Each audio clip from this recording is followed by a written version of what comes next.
Jūs kada nors minkėte druską? Ne? Tuomet jūs kviečiame į druskininkus, į sūrią pamoką. Kilogramas kasdieninės druskos, šiek tiek miltų ir vandens. Tiek buvo išpilta ant stalo.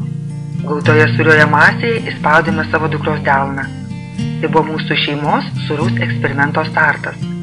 Kodėl druska? Ogi todėl, kad mūsų druskininkų kurorto pavadinimas sūrus.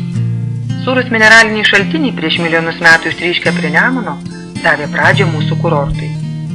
O jūs su savo geriausiu draugu jūs suvalgėte pūdą druskos.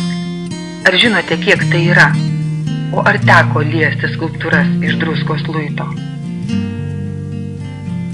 Beje, ar dar vis neatsirado noras patiems susikurti savo druskos skulptūrą? Atsipalaiduokite, įkvėpkite tyro druskininkų oro ir panirkite pirštais į druskos kopas. Jums puikiai sekasi. Dabar bandykite iš sūraus kukulio lipdyti. Fantazuokite, žaiskite. Jūsų kūrinius mes trumpam pašausime į duonkepį.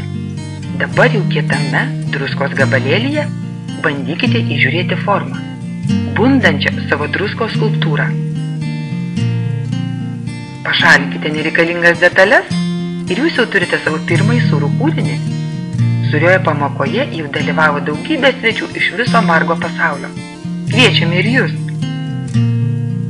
Nauja, labai sūru. Visą tai patirsite edukacinėme užsiėmime sūrioje pamokoje pas Taurą. Mes sakome taip kūrybingom šeimoms, taip kūrybingam jaunimui.